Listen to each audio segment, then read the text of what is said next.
है? कौन याद रखता है वे? चौके छक्के मार के कौन याद रखता है कितने मारे? मार दिए, खत्म, भूल जाओ, जीत गए, मैच खत्म है ना। चले, है ना। लास्ट क्लास में हम लोगों ने एटॉमिक रेडियस के बारे में डिस्कशन किया था। अब रेडियस के बाद आज जो हम लोग टॉपिक स्टार्ट करेंगे, next topic, that is ionization energy, या फिर इसी को कहा जाता है आयोनाइजेशन एंथैल्पी, और या फिर इसी को कहा जाता है आयोनाइजेशन पोटेंशियल। तो ये तीन नाम है बेटा, टॉपिक सेम ही है और नाम अलग अलग हैं इसके। तो आयोनाइजेशन पोटेंशियल, आयोनाइजेशन पोटेंशियल, ठीक है। चलिए अब इसके ऊपर डिस्कशन स्टार्ट करेंगे। टॉपिक सिंपल सा है ना, और सारी कैटेगरीज लगभग वही है जैसा हमने रेडियस में पढ़ा था, left to right in a period, top to bottom in a group, iso electronic species, different species of same element, उसी कैटेगरी के क्वेश्चन आपको देखने को मिलेंगे। बेटा आयनाइजेशन एनर्जी को शॉर्ट में हम लोग कई बार क्या लिख देंगे, आईई। तो आईई लिखा आता है मतलब समझ जाइएगा आयनाइजेशन एनर्जी की बात करते हैं। एंथैल्पी को थर्मोडायनेमिक्स में आपने पढ़ा होगा, डेल्टा एच से रिप्रेजेंट किया जाता है, और अगर डेल्टा एच आई लिख दिया तो इसको आपको मान लेना है आयोनाइजेशन एंथैल्पी, और आयोनाइजेशन पोटेंशियल को शॉर्ट में आईपी से रिप्रेजेंट किया जाएगा। तो ये कभी भी आईई, आईपी या डेल्टा एच आई लिखा है, या ionization energy, ionization enthalpy, ionization potential लिखा है, तीनों का मीनिंग क्या रहेगा बेटा, सेम रहेगा, ठीक है। अब इसको समझते हैं वन बाय वन कि ये है क्या। सबसे पहले आयोनाइजेशन एनर्जी की हम लोग किस पे बात करेंगे, डेफिनेशन पे बात करेंगे। तो डेफिनेशन क्या होता है, आइए उस पर डिस्कशन स्टार्ट करते हैं। डेफिनेशन बोल रहा हूं, लिखना स्टार्ट करिएगा।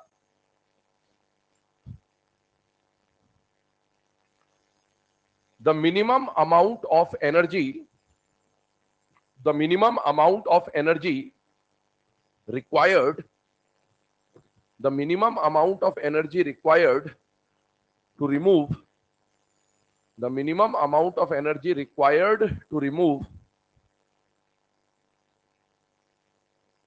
required to remove the most loosely bounded electron, the minimum amount of energy required to remove the most loosely bounded electron, bounded electron from any isolated gaseous atom, from any isolated gaseous atom, from any isolated gaseous atom, किसी भी isolated gaseous atom से, है ना, जो सबसे loosely bounded electron होता है उसको रिमूव करने के लिए जितनी एनर्जी की रिक्वायरमेंट होती है उसको क्या कहा जाता है बेटा, आयनाइजेशन एनर्जी। पहले एक बात समझ लें इसमें, हम लोगों ने जब जेड इफेक्टिव पढ़ा था तो हमने कुछ इस तरह की बात पढ़ी थी कि कोई एटम होता है, एटम के आसपास क्या होंगे बेटा, कई सारे शेल्स होंगे, और लास्ट आउटर मोस्ट शेल का जो आखिरी इलेक्ट्रॉन होगा इसको हम लोग क्या मानते हैं, हमेशा टारगेट इलेक्ट्रॉन। अब हमें क्या करना है कि जब हम आयोनाइजेशन एनर्जी की बात करें ना, तो सबसे पहले आयोनाइजेशन वर्ड का मीनिंग समझना है। तो आयोनाइजेशन वर्ड का मतलब होता है रिमूवल ऑफ इलेक्ट्रॉन, इलेक्ट्रॉन के निकालने की प्रोसेस को क्या बोला जाता है, आयोनाइजेशन, ठीक है। तो अगर हम लोगों को आयोनाइजेशन कराना है तो इलेक्ट्रॉन को निकालने के लिए लगने वाली एनर्जी को क्या बोला जाएगा, आयोनाइजेशन एनर्जी, या फिर इलेक्ट्रॉन को निकालते वक्त जो भी एंथैल्पी या एनर्जी में चेंज आ रहा है उसको हम लोग क्या बोलेंगे, आयनाइजेशन एंथैल्पी, या इलेक्ट्रॉन को निकालने के लिए जो भी पोटेंशियल या वोल्टेज लग रहा है उसको हम लोग क्या बोलेंगे बेटा, आयनाइजेशन एंथैल्पी, ठीक है, आयनाइजेशन पोटेंशियल। तो अब एक बात समझो, मान लो एक एटम है, एटम में बहुत सारे इलेक्ट्रॉन होंगे, ठीक है, लेकिन सबसे आसानी से आप डेफिनेशन पढ़ेंगे तो वहां पर लिखा है मिनिमम एनर्जी, मैक्सिमम एनर्जी की बात नहीं हो रही है, बात किसकी हो रही है, मिनिमम एनर्जी। मुझे बताओ कौन सा इलेक्ट्रॉन निकालना आसान होगा, अंदर वाला इलेक्ट्रॉन निकालना आसान होगा कि बाहर वाला इलेक्ट्रॉन, बाहर वाला, इतना तो सबको समझ में आता है ना। तो आप मुझे बताओ अगर अंदर वाला इलेक्ट्रॉन निकालना होता और बाहर वाला इलेक्ट्रॉन निकालना है, तो आपने एक बात तो समझ ली कि बाहर वाले इलेक्ट्रॉन को निकालना आसान है, क्योंकि हम मिनिमम एनर्जी की बात कर रहे हैं। तो सबसे कम एनर्जी देने पर अंदर वाला इलेक्ट्रॉन नहीं निकलेगा, क्योंकि इस पर अट्रैक्शन ज्यादा है। भाई ये प्लस है, ये माइनस है, ये प्लस है, ये माइनस है, अट्रैक्शन न्यूक्लियस का इस पर भी है और इस पर भी है, लेकिन इस पर अट्रैक्शन ज्यादा। तो अट्रैक्शन ज्यादा है और इसको तोड़ के निकालना होगा तो एनर्जी ज्यादा लगेगी, जबकि इस इलेक्ट्रॉन को निकालना कंपैरेटिवली क्या हो जाएगा, आसान, और इसके लिए एनर्जी का रिक्वायरमेंट क्या होगा, मैक्सिमम या मिनिमम, मिनिमम। और मिनिमम एनर्जी के हिसाब से ही हमें किसको डिफाइन करना है, आयोनाइजेशन एनर्जी को। तो सबसे पहली बात जो हमने यहां पर समझा वो ये है कि मिनिमम एनर्जी के लिए आप कौन से इलेक्ट्रॉन को निकालोगे, इनर मोस्ट इलेक्ट्रॉन को या आउटर मोस्ट इलेक्ट्रॉन को, आउटर मोस्ट को। दूसरी बात, मान लीजिए ये न्यूक्लियस है और ये आपको बताया गया कि आपका टारगेट इलेक्ट्रॉन पढ़ रहे थे जिसको हम आउटर मोस्ट इलेक्ट्रॉन बोल रहे हैं, इन दोनों के बीच में क्या है, अट्रैक्शन। और अट्रैक्शन को तोड़कर इलेक्ट्रॉन को बाहर निकालना है। तो जब जब अट्रैक्शन को तोड़ना होगा तब तब एनर्जी देनी पड़ेगी। और अगर एनर्जी आप दोगे तो प्रोसेस एंडो कहलाएगा कि एक्सो कहलाएगा? एंडो। और दूसरी बात सुने, वहां पर डेफिनेशन को पढ़ते जाइए ध्यान से। Minimum amount of energy to require the minimum amount of energy required to remove the most loosely bounded electron from isolated gaseous atom। अभी isolated gaseous atom की कहानी समझते हैं, ध्यान सुनिएगा। एटम दो तरह से मिलते हैं, या तो एटम बॉन्डेड होगा और या फिर एटम आइसोलेटेड होगा। चलिए पहले बात करते हैं दोनों को। ये एटम किसी से जुड़ा हुआ नहीं है तो इसको हम लोग बोलेंगे आइसोलेटेड एटम, और ये वाला एटम दूसरे के साथ बॉन्ड बना चुका है तो इस वाले एटम को क्या बोला जाएगा? Bonded atom. इलेक्ट्रॉन तो इसके पास भी है और इलेक्ट्रॉन तो इनके पास भी है। अब यहां से इलेक्ट्रॉन निकालना आसान होगा जबकि यहां से इलेक्ट्रॉन निकालना मुश्किल होगा। हमारी सारी डेफिनेशन जो है ना वो मिनिमम एनर्जी के ऊपर बेस्ड है। किसके ऊपर बेस्ड है? मिनिमम। तो हमें मिनिमम एनर्जी को ध्यान में रखते हुए काम कराना है। इलेक्ट्रॉन यहां से भी निकलेगा, यहां से भी निकलेगा, लेकिन हमें यह देखना है कि कम एनर्जी देने पर कहां से इलेक्ट्रॉन निकलेगा, क्योंकि वही डेफिनेशन को सपोर्ट कर रहा है। ये बात बताइए, अगर इस इलेक्ट्रॉन को निकालना है तो इसके ऊपर कितने न्यूक्लियस का अट्रैक्शन है? एक ही न्यूक्लियस का, क्योंकि ये अकेला था, किसी और से जुड़ा ही नहीं है। इस इलेक्ट्रॉन पे इस न्यूक्लियस का अट्रैक्शन तो है, लेकिन क्योंकि ये बॉन्डेड है तो इस पर इसका अट्रैक्शन भी लगेगा, इसका भी लगेगा, और इसीलिए इस इलेक्ट्रॉन को अगर निकालना है तो उसके लिए दो न्यूक्लियस के अट्रैक्शन से बाहर निकालना पड़ेगा, तोड़ना पड़ेगा। तो दो अट्रैक्शन को तोड़ना है और एक अट्रैक्शन को तोड़ना है।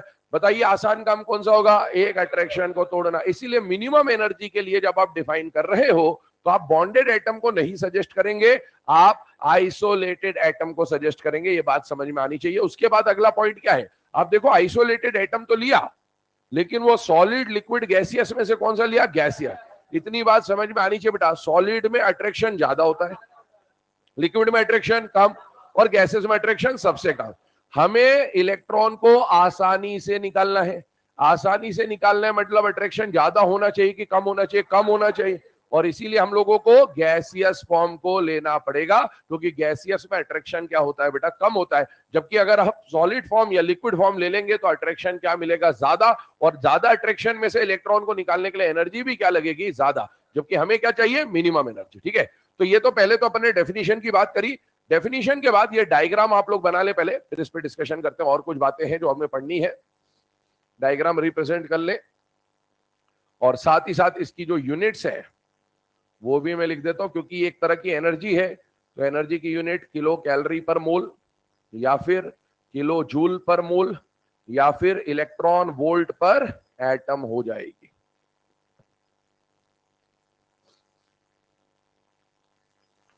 किलो कैलोरी पर मोल, किलो जूल पर मोल, इलेक्ट्रॉन वोल्ट पर एटम।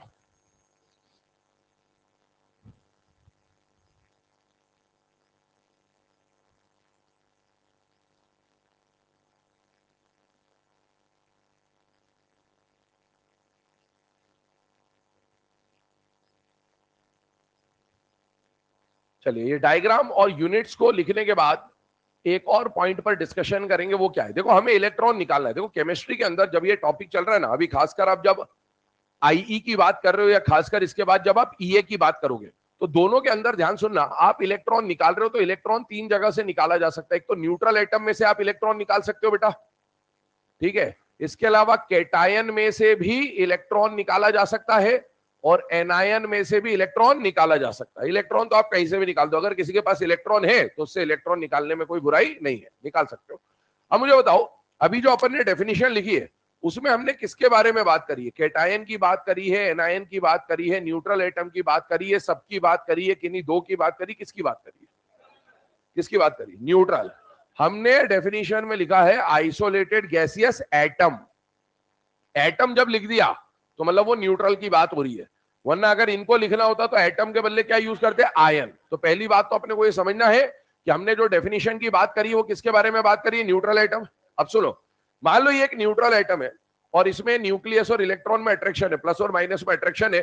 तो दुनिया का पीरियोडिक टेबल के जो 118 एलिमेंट है ना, उनमें से कोई भी एटम मान लो, इसके और इसके बीच में अट्रैक्शन है, अट्रैक्शन को तोड़कर इसको बाहर निकालना। तो बताइए, जब जब अट्रैक्शन को तोड़ना होगा तो एनर्जी देनी पड़ेगी। एनर्जी देनी पड़ेगी तो बताइए इस केस में प्रोसेस कैसा हो जाएगा? एंडो। और ये कैसा होगा? Always endo. इनऑर्गेनिक में ऑलवेज शब्द बहुत कम मिलेगा आपको, ठीक है। ये किसकी बात हुई? न्यूट्रल की। अभी एक नोट बनाइएगा, स्टेटमेंट लिखिएगा, क्योंकि आपको इस टॉपिक के ऊपर से कौन सा प्रोसेस एंडो होता है और कौन सा प्रोसेस एक्सो होता है, ऐसे क्वेश्चन पूछता है एग्जाम में, ठीक है। स्टेटमेंट बोल रहा हूं, लिखिएगा। For neutral atoms the process of ionization, ये ऐसा लिखे, for neutral atoms the process of removal of electron. Ionization बोले या रिमूवल ऑफ इलेक्ट्रॉन बोले, बात एक ही है। For neutral atoms, the process of removal of electron is always endothermic. For neutral atoms, the process of removal of electron is always endothermic.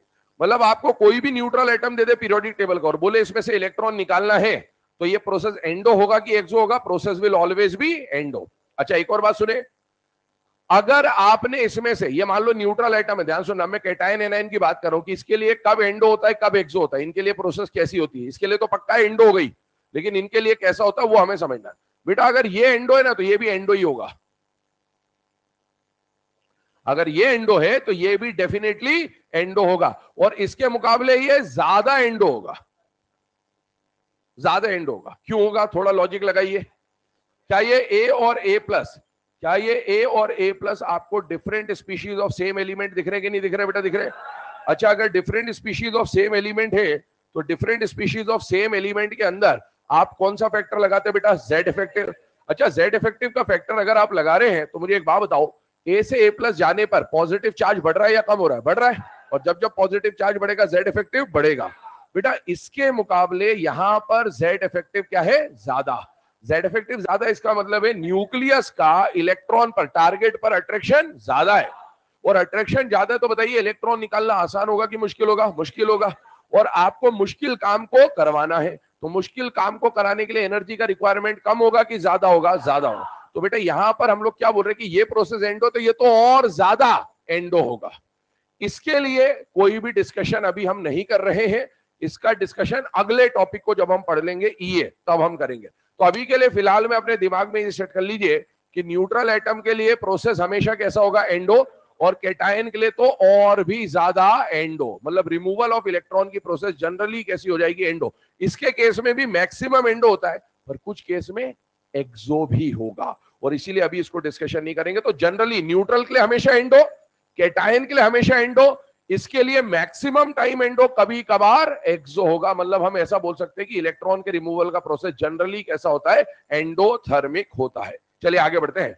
अब ये जो points अभी हम लोगों ने लिखे, इसके बेसिस पर एक छोटा सा कॉन्सेप्ट आपको समझना होता है, और वो छोटा सा कॉन्सेप्ट होता है बेटा सक्सेसिव आयोनाइजेशन एनर्जीज का, सक्सेसिव आयोनाइजेशन एनर्जीज का कॉन्सेप्ट। अब देखो, सक्सेसिव आयोनाइजेशन एनर्जी के कॉन्सेप्ट की अगर हम लोग बात करें ना बेटा, तो सक्सेसिव आयोनाइजेशन एनर्जी क्या होती है? सक्सेसिव का मतलब क्या होता है? एक के बाद एक, है ना, वन आफ्टर द अदर। मुझे बताइए, अगर एल्यूमिनियम की मैं बात करूं तो एल्यूमिनियम में टोटल कितने इलेक्ट्रॉन है बेटा? 13 इलेक्ट्रॉन है। और आपको इलेक्ट्रॉन, जैसे समझ लो एल्यूमिनियम में 1 2 3 4 ऐसे करके 13 इलेक्ट्रॉन भरे हुए हैं, तो सबसे पहले कौन सा इलेक्ट्रॉन निकलेगा? पहला वाला कि 13वां वाला? 13वां वाला, ये पहले निकलेगा, है ना, रिमूवल आउटर मोस्ट साइड से होगा। तो आपने एक इलेक्ट्रॉन निकाल दिया, लेकिन क्या उसके बाद आप दूसरा इलेक्ट्रॉन निकाल सकते हो कि नहीं निकाल सकते हो? निकाल सकते हो। आपको बस एनर्जी देनी पड़ेगी, जितनी उसकी जरूरत है उतनी एनर्जी दो, ये भी निकलेगा, उसकी एनर्जी दो, ये भी निकलेगा। सारे इलेक्ट्रॉन आप निकाल सकते हो। किसी भी एटम में जितने इलेक्ट्रॉन है मैक्सिमम उतने इलेक्ट्रॉन निकाले जा सकते हैं, बशर्ते आपके पास देने के लिए सफिशिएंट अमाउंट ऑफ एनर्जी हो। तो अब आप देखो, अगर हम बात करें किसी भी एटम में से एक के बाद एक इलेक्ट्रॉन निकाल रहे हो तो उस प्रोसेस को क्या बोला जाएगा? Successive ionization energy. मान लो किसी एटम ए में से मैं पहला इलेक्ट्रॉन निकालता हूं, पहला निकालने का मतलब अंदर वाला नहीं, बाहर से पहला, है ना, ऐसा मान के चलेगा हमेशा। किसी एटम ए से मैं एक इलेक्ट्रॉन निकाल रहा हूं, पहला इलेक्ट्रॉन निकाल रहा हूं, तो पहला इलेक्ट्रॉन निकालने के लिए लगने वाली जो एनर्जी होगी, एंडो है क्योंकि, तो लगने वाली जो एनर्जी होगी उसको बोला जाएगा फर्स्ट आयोनाइजेशन एनर्जी। क्या बोला जाएगा? कभी भी मैं फर्स्ट आयोनाइजेशन एनर्जी बोलूं या IE1 बोलूं, IE1 मतलब आयोनाइजेशन एनर्जी फर्स्ट, ठीक है ना। अगर फर्स्ट आयोनाइजेशन एनर्जी की बात हो रही है, इसका मतलब क्या है, आपने कौन सा इलेक्ट्रॉन निकाला है, पहला। अगर पहला इलेक्ट्रॉन निकल गया, अब पहला निकलने के बाद मान लो मुझे दूसरा निकालना है, तो दूसरा इलेक्ट्रॉन निकालने के लिए जो एनर्जी आप दोगे उसको क्या बोलेंगे, सेकेंड आयोनाइजेशन एनर्जी, या शॉर्ट में हम बोलेंगे I2। तीसरा इलेक्ट्रॉन निकालना है IE3। ठीक है, तो ये हम लोगों को सक्सेसिव आई में पढ़ना है, और इनमें से कौन सी आई कितनी ज्यादा होगी, बराबर होगी, कम होगी, कैसा होगा, क्या नहीं होगा, वो बात हमें यहां समझनी है। देखिए मान लीजिए, ये बात बताओ, आपको इस टॉपिक में इलेक्ट्रॉन ऐड करना है कि रिमूव करना है, रिमूव करना है। अभी देखो इस टॉपिक में आप कैटायन बनाओगे बेसिकली, इसके बाद वाले टॉपिक में आप एनायन बनाओगे, फिर कैटायन एनायन की बॉन्डिंग अपन केमिकल बॉन्डिंग में जाके आयनिक बॉन्ड पढ़ेंगे, ठीक है ना, ऐसी कहानी है। अभी देखो मान लो एक एटम है M, क्योंकि इसमें इलेक्ट्रॉन निकालना है बेटा, इलेक्ट्रॉन लूज करने का प्रोसेस जनरली मेटल्स का होता है या नॉन मेटल्स का होता है, मेटल्स का। तो मैंने M लिखा है, M का मतलब मेटल समझ लेंगे, पर ऐसा जरूरी नहीं कि मेटल ही इलेक्ट्रॉन लूज करेगा, नॉन मेटल में से भी आप इलेक्ट्रॉन निकाल सकते हो, बशर्ते आपके पास एनर्जी हो देने के लिए, ठीक है ना। अब मान लो ये मेटल है, में मेटल जनरली कौन से स्टेट में मिलता है, सॉलिड। अभी आयोनाइजेशन एनर्जी की आप डेफिनेशन पढ़िए तो वहां पर सॉलिड मेंशन्ड है या गैसियस में है, गैस। तो सॉलिड से आप आई की बात नहीं कर सकते, आई के लिए पहले आपको सॉलिड को किस में बदलना पड़ेगा, गैस में।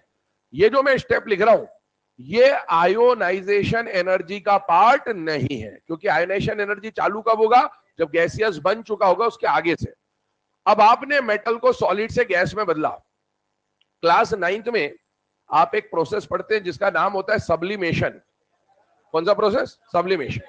सब्लिमेशन का प्रोसेस क्या होता है, सॉलिड से गैस या गैस से सॉलिड डायरेक्टली चेंज करने का जो प्रोसेस होता है उसको क्या बोलते हैं, सब्लिमेशन। ठीक है, इसके एग्जाम्पल भी क्लास 9th में आपके एनसीईआरटी टेक्स्ट बुक पे है, कैंपर, धूप कपूर जो होता है ना, कैंपर, नैप्थलीन बॉल, ठीक है, आयोडीन भी सब इसी का एग्जाम्पल है। तो ये कुछ ऐसी चीजें हैं जिनको, जैसे नैप्थलीन बॉल को अपन ने रख दिया तो वो पानी पानी नहीं होता, वो डायरेक्ट धीरे धीरे धीरे ओडोनिल टंगा दिया, अब ऐसा थोड़ी कि टपक जाता है, गायब हो जाता है धीरे धीरे, वो क्या होता है सॉलिड से सीधे गैसियस फॉर्म में, वेपर्स के फॉर्म में, स्मेल के फॉर्म में ट्रांसफर होता है, ठीक है ना। तो देखो पहले अपन ने सॉलिड से किस में कन्वर्ट करा, इसको गैस में, क्योंकि आयोनाइजेशन एनर्जी के लिए सॉलिड काम नहीं आएगा, कौन काम आएगा, गैस। अब एक बात बताओ, सॉलिड से गैस बनाने का प्रोसेस क्या कहा है मैंने, सब्लिमेशन। तो इस सब्लिमेशन को कराने के लिए लगने वाली एनर्जी को क्या बोला जाएगा, सब्लिमेशन एनर्जी। प्लस लिखने का मतलब क्या है, एंडो है, प्लस लिखने का मतलब एंडो है। अब एंडो क्यों है, SE का मतलब क्या हो गया, सब्लिमेशन एनर्जी, प्लस का मतलब है एंडो है, सब्लिमेशन एनर्जी क्यों बोले। एक बात बताओ, सॉलिड में पार्टिकल कैसे पैक्ड होते हैं, क्लोजली, और सॉलिड से क्या बना रहे हो, गैस, तो गैस में कैसे होंगे, दूर। इसका मतलब है यहां से यहां जाने पर अट्रैक्शन बढ़ रहा है या अट्रैक्शन को तोड़ रहे हो, और जब जब अट्रैक्शन को तोड़ना होगा एनर्जी देनी पड़ेगी। अच्छा, इधर से इधर आते ना उसको भी सब्लिमेशन बोलते हैं, इधर से इधर आते हैं उसको भी सब्लिमेशन बोलते हैं, सॉलिड टू गैस या गैस टू सॉलिड डायरेक्टली को क्या बोलते हैं, सब्लिमेशन। लेकिन ये वाला प्रोसेस कैसा है, एंडो, पर इधर से इधर आओगे तो एक्सो हो जाएगा, क्योंकि अगर एक प्रोसेस एंडो है तो रिवर्स वाला प्रोसेस हमेशा एक्सो होगा। ये बात समझ के चलेंगे, आगे और देखेंगे इसके बारे में। खैर अभी हम लोगों ने ये देखा कि प्रोसेस कौन सा हो गया बेटा, सब्लिमेशन, और एनर्जी देनी पड़ी इसलिए क्या लगा दिया, प्लस। अब बताइए क्या ये मेटल सॉलिड से गैस में कन्वर्ट हो गया कि नहीं हो गया, बेटा हो गया। अब हमारा एक्चुअल में आयोनाइजेशन एनर्जी का पार्ट शुरू होता है। देखो आयोनाइजेशन एनर्जी का जो पार्ट शुरू हो रहा है ना, उसमें मेटल आ गया आपका गैसियस फॉर्म में। अब इस मेटल से मुझे एक के बाद एक कई इलेक्ट्रॉन निकालने हैं।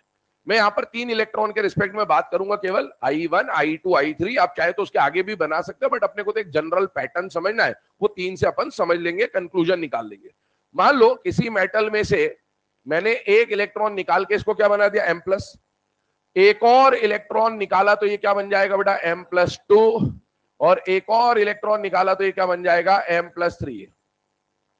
अब किसी मेटल में से आप कितने मैक्सिमम इलेक्ट्रॉन निकाल सकते हो, ये बताओ। जितने उसमें है उतने सारे निकाल सकते हो, बशर्ते एनर्जी की व्यवस्था हो, ठीक है। अब एक मेटल है, सपोज ये एल्यूमिनियम है, एल्यूमिनियम को आपने एनर्जी दी दी दी दी, एक इलेक्ट्रॉन निकाल दिया, अपन रुके नहीं, अपने बोले नहीं एक बार में क्या तीन इलेक्ट्रॉन निकाले तेरे। दूसरे बार फिर और एनर्जी दी, कितना इलेक्ट्रॉन निकाल लिया, दूसरा, और एनर्जी दी, तीसरा, आगे भी प्रोसेस कंटिन्यू कर सकते हो। 13 इलेक्ट्रॉन है एल्यूमिनियम के अंदर, 13 के 13 निकल सकते हैं, बट अपन 1 2 3 में समझ लेते हैं, जनरल पॉइंट, ठीक है। अच्छा मुझे बताओ, M से M प्लस बना रहे हैं, मतलब इलेक्ट्रॉन निकल रहा है कि नहीं निकल रहा है? निकल रहा है।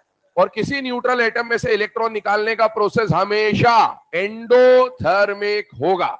एंडोथर्मिक होगा मतलब साइन आएगा प्लस, और उस इलेक्ट्रॉन को निकालने के लिए जो भी एनर्जी लगी उसको नाम दे दिया हमने E1। ठीक है, अब मुझे बताओ यहां से यहां जा रहे हो तो वापस से इलेक्ट्रॉन निकल रहा है कि नहीं निकल रहा है? बेटा निकल रहा है। इलेक्ट्रॉन निकालना है तो मुझे बताओ केटायन में से इलेक्ट्रॉन निकाल रहे हो अब, बताइए इससे इलेक्ट्रॉन निकालना इसके मुकाबले इससे इलेक्ट्रॉन निकालना आसान होगा कि मुश्किल हो जाएगा? और मुश्किल काम को करने के लिए एनर्जी और ज्यादा लगेगी। इसका मतलब है मैं यहां पर क्या लिख दूं? प्लस E2, और ये तो और ज्यादा इंडो हो जाएगा, प्लस E3, ये हमने लिख दिया। अब हमें ये देखना है कि ये E1 E2 E3 क्या है, कम है, ज्यादा है, बराबर है, या ये किस बात को रिप्रेजेंट करता है? क्या इतनी बात आपको पुरानी लॉजिक समझ में आ रही है कि बेटा E1 से ज्यादा E2 और E2 से ज्यादा E3 होगा? क्यों होगा ऐसा? क्या ये M plus 2, M plus 3 different species of same element M है कि नहीं है? और क्या लेफ्ट टू राइट जाने पर पॉजिटिव चार्ज बढ़ रहा है या कम हो रहा है? बढ़ रहा है। और जैसे जैसे पॉजिटिव चार्ज बढ़ेगा Z इफेक्टिव भी बढ़ेगा, और अगर Z इफेक्टिव बढ़ रहा है तो अट्रैक्शन बढ़ेगा, और अट्रैक्शन बढ़ेगा तो इलेक्ट्रॉन को निकालना मुश्किल होता जाएगा, और मुश्किल काम को कराने के लिए एनर्जी क्या लगेगी? ज्यादा। लेकिन अब एक और बात समझे, एक बात बताओ मुझे, इसमें अलग अलग रेफरेंस में बात होती है। देखो आप E1 देने पर मेटल M के रिस्पेक्ट में बात करूंगा, पहले मैं मेटल M के रिस्पेक्ट में बात करूंगा मैं, किसके लिए कौन सा I1 है, किसके लिए कौन सा I2 है। फिर हम लोग बात करेंगे M प्लस के रिस्पेक्ट में, और फिर हम लोग बात करेंगे M प्लस 2 के रिस्पेक्ट में। ध्यान से सुनते जाना और ध्यान से देखते जाना, ठीक है? अभी आपका फोकस सिर्फ M पे होना चाहिए, पहली वाली लाइन पे फोकस रखिए। बेटा एक बात बताओ, ये E1 एनर्जी देने पर, कौन सी एनर्जी देने पर? E1 एनर्जी देने पर मेटल M का, M के रिस्पेक्ट में बात कर रहा हूं, E1 एनर्जी देने पर M का कौन सा इलेक्ट्रॉन निकला है? पहला या दूसरा या तीसरा? पहला। तो पहला इलेक्ट्रॉन निकालने के लिए लगने वाली एनर्जी को क्या बोला जाता है? IE1। मतलब ये जो E1 है ना, it is equal to IE1 of M। तो मैं चाहूं तो E1 बोल दूं, चाहूं तो IE1 ऑफ M बोल दूं, बात एक ही है, दोनों की वैल्यू क्या रहेगी? बराबर। अच्छा मुझे बताओ, M के रिस्पेक्ट में बात कर रहे हैं वापस से, लेकिन कौन सी एनर्जी की बात कर रहे हैं? E2। ध्यान सुनना और देखना इस बात को। बेटा E2 एनर्जी देने पर, इसको फोकस में रखना, इस वाली प्रोसेस को फोकस में रखना, E2 एनर्जी देने पर M का कौन सा इलेक्ट्रॉन निकला? पहला कि दूसरा? तो दूसरा इलेक्ट्रॉन निकालने के लिए लगने वाली एनर्जी को क्या बोला जाएगा? IE2। E1 is representing IE1 of M, E2 is representing IE2 of M। अब मुझे बताओ कौन सी एनर्जी की बात कर रहे हैं हम लोग? E3। किसके रिस्पेक्ट में? M के रिस्पेक्ट में। बेटा M के रिस्पेक्ट में E3 देखेंगे, E3 एनर्जी देने पर M का पहला इलेक्ट्रॉन निकला, या M का दूसरा इलेक्ट्रॉन निकला, या M का तीसरा इलेक्ट्रॉन निकला? तीसरा। तो बेटा M से तीसरा इलेक्ट्रॉन निकालने के लिए जो एनर्जी देनी पड़ी उसको हम लोग क्या बोल देंगे? IE3। तो E1 यहां पर M का I1, E2 यहां पर M का IE2, और E3 यहां पर M का IE3 रिप्रेजेंट कर रहा है। अब आते हैं किसके रिस्पेक्ट में? M प्लस के रिस्पेक्ट में। M प्लस यहां है, अब इसको भूल जाइए क्योंकि यहां पर M प्लस नहीं है, तो अब इसको M की तरह ट्रीट करो, M की तरह ट्रीट करो, इसको रिएक्टेंट मान लो, इनिशियल। मुझे बताइए E2 देने पर M प्लस का, M प्लस को एक यूनिक आइडेंटिटी मान लो, E2 देने पर M प्लस के कौन से नंबर का इलेक्ट्रॉन निकल रहा है? पहला या दूसरा? पहला। M प्लस का तो ये पहला इलेक्ट्रॉन निकला है, तो जो पहला इलेक्ट्रॉन निकालने के लिए एनर्जी दी जाती है उसको क्या बोला जाता है? IE1। अब देखो E2 जो है वो M के लिए तो IE2 है, लेकिन E2 जो है वो M प्लस के लिए I1, और ये तीनों आपस में बराबर है।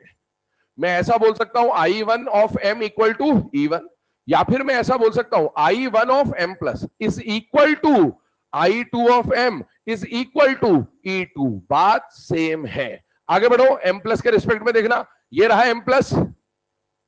M प्लस के रिस्पेक्ट में बात किसकी चल रही है? E3 की। अब मुझे बताओ E3 देने पर M प्लस का पहला इलेक्ट्रॉन निकल रहा है या दूसरा इलेक्ट्रॉन निकल रहा है? दूसरा। तो बेटा M प्लस के रिस्पेक्ट में ये बन जाएगा IE2, और ये वाली वैल्यू, ये वाली वैल्यू और ये वाली वैल्यू आपस में बराबर है, सेम है। अब आते हैं किसके रिस्पेक्ट में बात कर रहे हो? M2 plus. ये रहा M2 प्लस। इससे पहले तो M2 प्लस है नहीं, इसलिए यहां और यहां हमने M2 प्लस लिखा नहीं। मुझे बताइए ये E3 एनर्जी और M2 प्लस को देखो, E3 देने पर M+2 से कौन सा इलेक्ट्रॉन निकल रहा है, पहला या दूसरा, पहला, तो ये कहलाएगा IE1 ऑफ M+2। और बेटा ये चारों चीजें बराबर है, ये तीनों चीजें बराबर है और ये दोनों चीजें आपस में बराबर है। तो सर अब ऐसे तो मैं किसी का I2, किसी का I1, किसी का 1 2 3, ऐसे कितनी सारी चीजें याद रखेंगे, आपको कुछ याद नहीं रखना है। आपको एग्जाम में जब कुछ भी ना आए तो आपको बाय डिफॉल्ट न्यूट्रल एटम के रिस्पेक्ट में आंसर देना होता है। किसके रिस्पेक्ट में, न्यूट्रल। मतलब हम हमेशा जो प्रिफर करेंगे वो ये प्रेफर करेंगे, मतलब पहला इलेक्ट्रॉन निकालना है तो I1 न्यूट्रल एटम के रिस्पेक्ट में, दूसरा इलेक्ट्रॉन निकालना है तो I2 और तीसरा इलेक्ट्रॉन निकालना है तो I3। लेकिन इनको ऐसे भी कभी लिख के दिया जा सकता है, तो कम से कम हमें रिप्रेजेंटेशन समझ में जरूर आना चाहिए। ठीक है, अब एक बात बताना, ध्यान सुनना जो बात बोल रहा हूं, वरना यहां पर गड़बड़ी करते हैं बच्चे। बेटा एक इलेक्ट्रॉन निकालना और पहला इलेक्ट्रॉन निकालना, क्या ये दोनों बातें सेम है या अलग है? अच्छा आगे बढ़ता हूं, ध्यान सुनना। दूसरा इलेक्ट्रॉन निकालना और दो इलेक्ट्रॉन निकालना सेम है या अलग है? अच्छा तीसरा इलेक्ट्रॉन निकालना और तीन इलेक्ट्रॉन निकालना सेम है या अलग है? अलग। ये बातें अलग अलग है भाई। पहला इलेक्ट्रॉन निकालना और एक इलेक्ट्रॉन निकालना तो फिर भी सेम है, लेकिन दूसरा और दो निकालना अलग अलग बात है, तीसरा और तीन निकालना अलग अलग बात है। I1 क्या बताता है? पहला इलेक्ट्रॉन निकालने के लिए लगने वाली एनर्जी। I2 क्या बताता है? दो इलेक्ट्रॉन निकालने के लिए या दूसरा? दूसरा। I2 का मतलब है दूसरा इलेक्ट्रॉन निकालने के लिए लगने वाली एनर्जी, और I3 का मतलब क्या है? तीसरा इलेक्ट्रॉन निकालने के लिए लगने वाली एनर्जी। मान लो कोई एक एटम है, उसमें से पहला इलेक्ट्रॉन निकालने के लिए जो एनर्जी लग रही है उसको मैंने क्या बोला? I1, न्यूट्रल एटम के रिस्पेक्ट में बात चलेगी। दूसरा इलेक्ट्रॉन निकालने के लिए लगने वाली एनर्जी को मैंने क्या बोला? I2। और तीसरा इलेक्ट्रॉन निकालने के लिए लगने वाली एनर्जी को मैंने क्या बोला? I3। अब मुझे बताओ तीसरा इलेक्ट्रॉन निकालना है, कौन सी एनर्जी लगेगी? क्या लगेगी? दूसरा निकालना है, पहला निकालना है, दो निकालने? गुड। I1 प्लस I2, दो निकालने हैं। दो निकालने का मतलब है ये और ये निकाल रहा हूं मैं, तो पहला इलेक्ट्रॉन भी निकालना है और दूसरा भी निकालना है। दो निकालने का मतलब क्या हुआ? पहला भी निकालना है, दूसरा भी निकालना है। पहला निकालने के लिए कितनी एनर्जी? I1। दूसरा निकालने के लिए I2, तो दोनों को निकालना है तो ये भी देना पड़ेगा और ये भी देना पड़ेगा। तीन आइटम है, तीन इलेक्ट्रॉन है, मतलब I1 I2 I3। मुझे बताइए अगर मुझे ये दो इलेक्ट्रॉन निकालने हैं, क्या देना पड़ेगा? I2 plus I3। ये तो 1 है, ये 2 है, 3 है, ये दो निकालने की बात कर रहा हूं। तो क्या क्या देना पड़ेगा? I2 plus I3। मुझे बताइए तीनों इलेक्ट्रॉन निकालने, क्या क्या देना पड़ेगा? I1 plus I2 plus I3। क्या बात समझ में आ गई आपको? तो अब आइए इसके ऊपर बात करेंगे, थोड़ा और डिटेल में क्वेश्चन करेंगे, बट उससे पहले मैं इसको कवर कर देता हूं। यहां पर ये जो हमने लिखा, यहां पर ये जो हमने लिखा इसको है ना लिख लेते हैं नोट के फॉर्म में। बेटा एक बात समझिए, मुझे बताइए क्या IE1 न्यूट्रल एटम के रिस्पेक्ट में बात कर रहा हूं, क्या IE1 से ज्यादा वैल्यू I2 की होगी कि नहीं होगी? बेटा होगी। क्यों होगी? Z इफेक्टिव बढ़ रहा है। अच्छा I2 से ज्यादा क्या I3 की वैल्यू होगी कि नहीं होगी? बेटा होगी। और क्या I3 से ज्यादा अगर मैं इसके बाद और भी इलेक्ट्रॉन निकालूं, तो मान लो nth इलेक्ट्रॉन निकालना है इसके आगे सक्सेसिवली, तो क्या IEN की वैल्यू I1 I2 I3 सबसे ज्यादा होगी कि नहीं होगी? बेटा होगी। अच्छा ये बात कब वैलिड है? न्यूट्रल तो है, सेम एलिमेंट किसके लिए वैलिड है? अच्छा मान लो आपको एग्जाम में क्वेश्चन दे दिया कि ऑक्सीजन का I1, तो ये बात कब वैलिड है? जब ऑक्सीजन का I1 को ऑक्सीजन के I2 से, ऑक्सीजन के I3, पता चला ऑक्सीजन का तो I1 दे दिया और नाइट्रोजन का I2 दे दिया और किसी और का I3 दे दिया, तब ये बात वैलिड नहीं है। ये बात कब वैलिड है? जब सेम एलिमेंट के अलग अलग आयंस बन रहे होंगे। ये बात ध्यान रखिएगा। तो ये बात जो है ना, successive ionization energies always increase for same element. एक ही एलिमेंट के लिए सक्सेसिव आयोनाइजेशन एनर्जी की वैल्यू हमेशा बढ़ती है। नोट करें इस बात को। आगे इसके ऊपर क्वेश्चंस देखते हैं, फैक्टर्स पे बढ़ते हैं बेटा।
कर लिया नोट डाउन? जल्दी लिख लो प्रॉफिट।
चले बेटा ना, अब ये पॉइंट को लिखने के बाद आगे बढ़ते हैं हम लोग नेक्स्ट पॉइंट की तरफ। इसके ऊपर बेस क्या क्या क्वेश्चंस फ्रेम हो सकते हैं एग्जाम में, आइए उसको डिस्कस करते हैं। पहला क्वेश्चन बोल रहा हूं, लिखना स्टार्ट करेंगे। Which of the following equation, which of the following equation represents the second ionization energy, represents the second ionization energy for metal M, second ionization energy for metal M?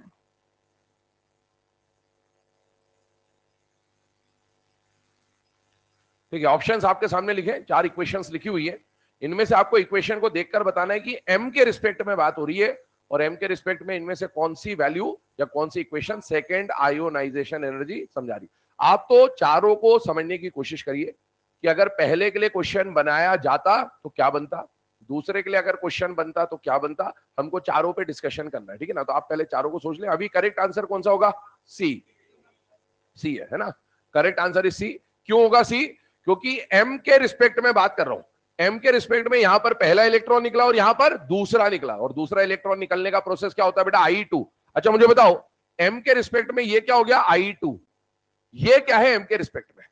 यहां पर आप एक electron निकाल रहे हो कि 2 electron निकाल रहे हो? दूसरा निकाल रहे हो कि 2 निकाल रहे हो?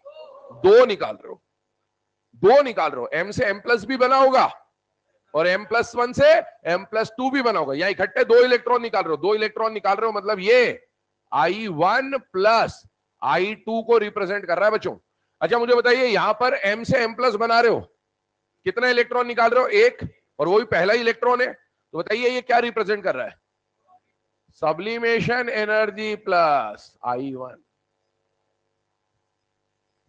भाई पहले तो सॉलिड से गैस बनाओगे ना, सॉलिड से गैस बनाने का जो प्रोसेस है वो है सब्लिमेशन, और सब्लिमेशन के बाद M से M+, आपको यहां से लेकर यहां तक दे रखा है। ये पहले ये बना, फिर उसके बाद ये बन गया, तो ये सब्लिमेशन प्लस I1 को रिप्रेजेंट कर रहा है। और इसमें देखो गैस से गैस में जा रहा है और M से केवल 1 इलेक्ट्रॉन निकल रहा है, वो भी पहला निकल रहा है।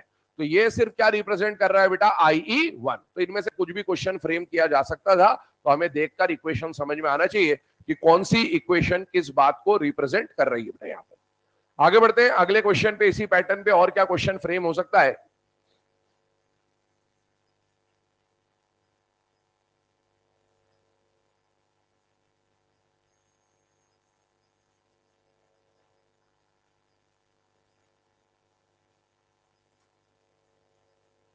चलिए लिखिए, क्वेश्चन बोल रहा हूं। An element A loses first and second electron, loses first and second electron. The energy changes are represented below. The energy changes are represented below. Determine the correct value of second ionization energy. Determine the correct value of second ionization energy for A. Determine the correct value of second ionization energy of A या energy for a. दो equation आपको दे रखी है, पहले तो equation को देखकर पहचानिए कि इस इक्वेशन में क्या दे रखा है, I1 दे रखा है कि 2 दे रखा है कि 1+2 दे रखा है कि क्या दे रखा है कि क्या नहीं दे रखा है, और आपको करेक्ट वैल्यू किसकी निकालनी है, I2 की, केवल सेकेंड आयोनाइजेशन एनर्जी की वैल्यू निकालनी है। ये बात बताओ, पहला इक्वेशन देखकर बताओ वो क्या बता रहा है। गैस से गैस में है, एक बात समझ में आ रही है, और गैस से गैस में न्यूट्रल से कौन सा इलेक्ट्रॉन निकल रहा है, पहला, एक ही इलेक्ट्रॉन निकल रहा है और वो भी पहला निकल रहा है।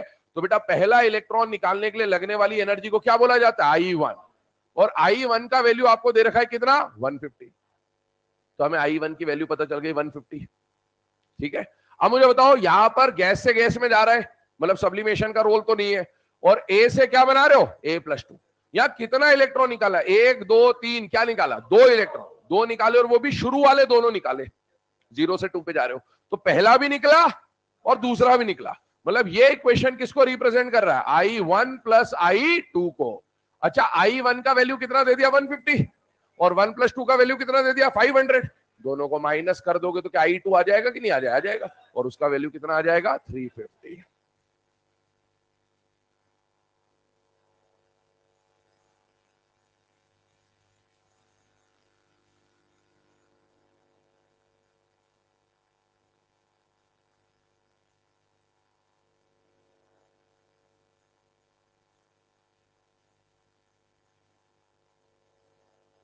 चलिए नेक्स्ट क्वेश्चन बोल रहा हूं, लिखिएगा।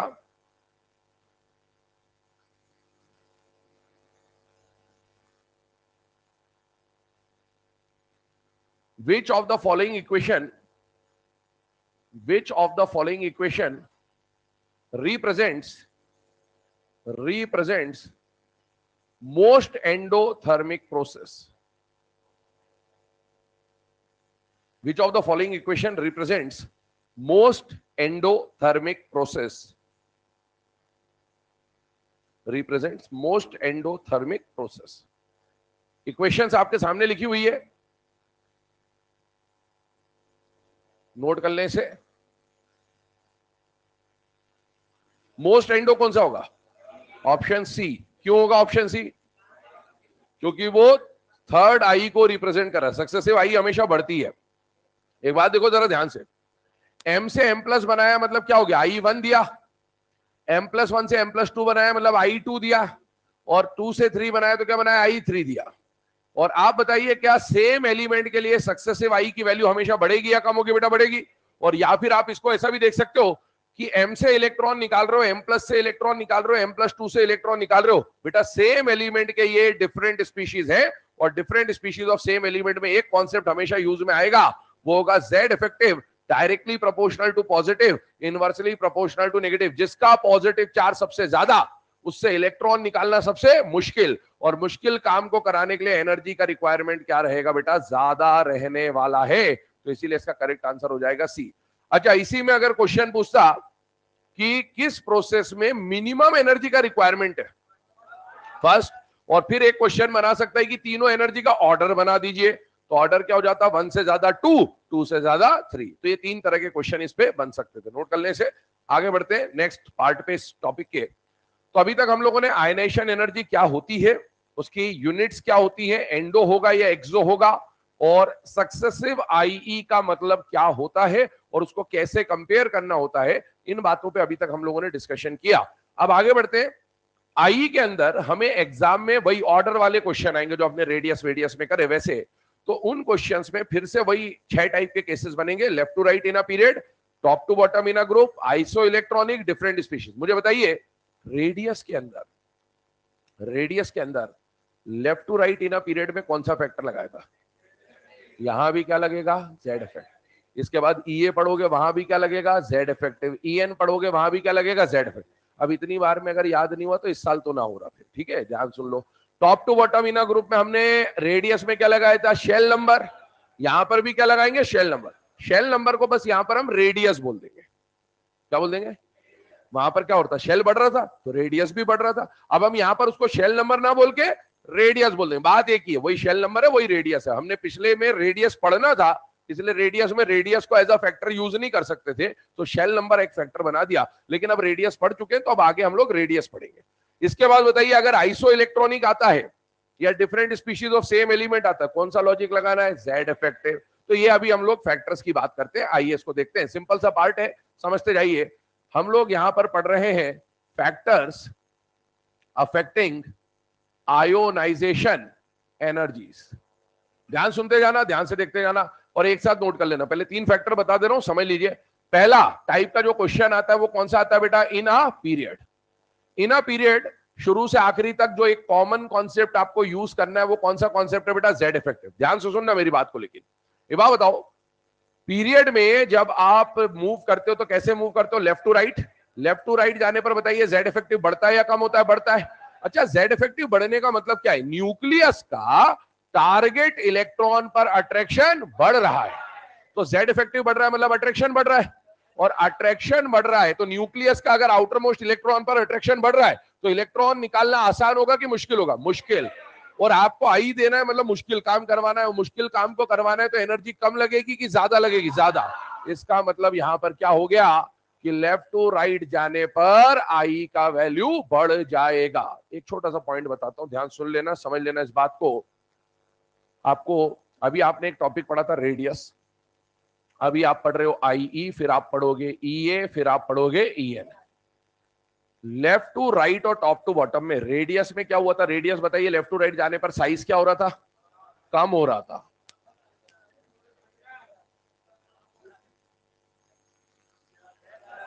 जेड इफेक्टिव बढ़ रहा था ना, और टॉप टू बॉटम जाने पर शेल नंबर बढ़ रहा था, साइज। जो रेडियस में हुआ है ठीक उल्टा इन तीनों में होगा। चाहे आई लोगे, चाहे ये लोगे, चाहे ये लोगे, अगर साइज कम हुआ है तो ये बढ़ेगा, और टॉप टू बॉटम जाने पर साइज बढ़ा था तो ये तीनों कम होंगे। ये जनरल ट्रेंड है, बीच में इधर उधर थोड़ा बहुत चेंज आएगा, लेकिन एक जनरल ट्रेंड दिमाग में सेट कर लीजिए कि लेफ्ट टू राइट जाने पर साइज कम होता है, टॉप टू बॉटम जाने पर साइज बढ़ता है। तो लेफ्ट टू राइट जाने पर अगर साइज कम हुआ है तो आई बढ़ेगा। यही ईए में आएगा, यही ईएन में आएगा। तो एक जनरल साइकोलॉजी सेट हो जानी चाहिए कि रेडियस अगर कम हो रहा है तो आईईएन बढ़ेगा, और रेडियस अगर बढ़ रहा है तो आईईएन कम होगा। उल्टा चलता है ऑर्डर दोनों का, ठीक है। अब आइए इधर ध्यान सुनेगा। अच्छा मुझे बताओ, लेफ्ट टू राइट में हमने क्या ट्रेंड समझा कि लेफ्ट टू राइट जाने पर आई बढ़ेगा, लेकिन एक बात और सुन ले, रेडियस में लेफ्ट टू राइट में अपने जेड इफेक्टिव लगाया, यहां भी लगाया, लेकिन पीरियड में 2 फैक्टर साइमल्टेनियसली काम करेंगे। एक फैक्टर कौन सा होगा? जेड इफेक्टिव जो हमने समझा, और एक फैक्टर होगा इसके अंदर कॉन्फ़िगरेशन का। कौन सा फैक्टर होगा? कॉन्फ़िगरेशन। कई बार क्या होगा, कोई एक स्टेबल कॉन्फ़िगरेशन अगर आती है हाफ फील्ड या फुल फील्ड, और उसके ठीक बाद एक अनस्टेबल कॉन्फ़िगरेशन आती है, तो वैसे लेफ्ट टू राइट के हिसाब से स्टेबल ये है और अनस्टेबल ये मान लो, तो इसका आई क्या होना था? ज्यादा, क्योंकि लेफ्ट टू राइट जा रहे हो, तो लेफ्ट टू राइट जा रहे हो तो ये फैक्टर क्या बोल रहा है कि लेफ्ट टू राइट जाने पर तो आई बढ़ना चाहिए, मतलब इसका आई ज्यादा होना चाहिए। लेकिन क्योंकि ये स्टेबल है और उसके ठीक बाद एक अनस्टेबल है, आई का ऑर्डर इनका घूम जाएगा। उस पर बात करेंगे थोड़ी देर के बाद, जब हम लोग फैक्टर नंबर 4 पे आएंगे। तब तक एक सिंपल ट्रेंड समझिए कि जनरली लेफ्ट टू राइट जाने पर क्या होता है बेटा? आई बढ़ता है। दूसरा पॉइंट समझिए, अगला टाइप का क्वेश्चन क्या आएगा बेटा? डाउन द ग्रुप वाला, इन ग्रुप वाला। मुझे बताइए, डाउन द ग्रुप जाने पर रेडियस में कौन सा फैक्टर पड़ा था? Shell number. यहां पर हम शेल नंबर ना पढ़ के रेडियस को ही फैक्टर बना देते हैं, रेडियस को ही फैक्टर बना देते हैं। याद करिए, रेडियस का ट्रेंड हमने डाउन द ग्रुप पूरे 18 ग्रुप का कॉन्ट्रैक्शन के साथ मैंने पूरा समझाया था आपको। क्या डाउन द ग्रुप जाने पर 2 तरह के ग्रुप्स होते हैं बेटा? एक तो विद कॉन्ट्रैक्शन और एक विदाउट कॉन्ट्रैक्शन। मुझे बताइए, विदाउट कॉन्ट्रैक्शन वाले ग्रुप कौन कौन से होते हैं? Group number 1, group number 2, group number 16, 17, 18, पूरा एस ब्लॉक और बाद वाला आधा पी ब्लॉक। जिन ग्रुप में कॉन्ट्रैक्शन नहीं लगता वहां पर डाउन द ग्रुप जाने पर लगातार साइज बढ़ता था, और बचे हुए ग्रुप्स में भी डाउन द ग्रुप जनरली तो साइज बढ़ता है, लेकिन जहां जहां कॉन्ट्रैक्शन लगता था वहां वहां नीचे वाले का साइज ऊपर वाले के लगभग बराबर हो जाता था। तो अभी हम वो लगभग बराबर की कहानी क्या होगी वो तो बाद में पढ़ेंगे। अभी एक जनरल ट्रेंड समझते हैं कि बेटा डाउन द ग्रुप आप जनरली कैसे मूव करोगे? Top to bottom. Top to bottom जाने पर जनरली एटॉमिक रेडियस बढ़ेगा, और रेडियस बढ़ेगा तो मुझे बताइए, अगर ये न्यूक्लियस है और आप डाउन द ग्रुप जा रहे हो, रेडियस बढ़ रहा है, तो बताइए टारगेट इलेक्ट्रॉन पास आ रहा है कि दूर जा रहा है? दूर जा रहा है, और दूर जा रहा है तो इलेक्ट्रॉन को निकालना आसान हो गया कि मुश्किल हो गया? आसान। और आसान काम को कराने के लिए एनर्जी का रिक्वायरमेंट कम। इसका मतलब है डाउन द ग्रुप जाने पर IE decrease, left to right I बढ़ेगा, टॉप टू बॉटम आई कम हो जाएगा। जो साइज में हुआ है ठीक उल्टा यहां पर होगा। अब आइए इधर। अच्छा बताइए तीसरा केस क्या है? तीसरा केस मैंने आपको बताया, Z effective directly proportional to positive charge and inversely proportional to negative charge. और बेटा Z इफेक्टिव और I का रिलेशन देखो कैसा है, डायरेक्ट है या इनवर्स है? डायरेक्ट है। तो Z इफेक्टिव और I एक दूसरे के डायरेक्टली प्रोपोर्शनल होंगे। लेकिन ये फैक्टर कब लगाना? कहीं भी लगा दूंगा क्या? नहीं। दो केसेस कौन कौन से? फॉर आइसो इलेक्ट्रॉनिक स्पीशीज और दूसरा for different species of same element. Note करें पहले इन तीन फैक्टर्स को, फिर बढ़ते हैं फोर्थ और फिफ्थ फैक्टर पे। तो ये तीन फैक्टर बिल्कुल वैसे ही है जैसा हमने रेडियस में पढ़ा था, और आगे ईए ईएन में भी ये तीन फैक्टर शुरू के तो बिल्कुल ऐसे ही हूबहू दिखेंगे अपने को, इसमें कभी कोई चेंज नहीं आने वाला।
चले बेटा, है ना। अब ये तीन फैक्टर्स को लिखने के बाद आगे बढ़ते हैं अगले फैक्टर पे, और अगला फैक्टर जो हमें समझना है वो कौन सा आता है बेटा? कॉन्फ़िगरेशन वाला फैक्टर। इधर देखो ध्यान से, मैंने बोला है कि बेटा पीरियड में Z इफेक्टिव तो काम आता ही आता है, साथ में एक और फैक्टर कई बार काम में आएगा, और वो फैक्टर कौन सा होगा बेटा? कॉन्फ़िगरेशन का।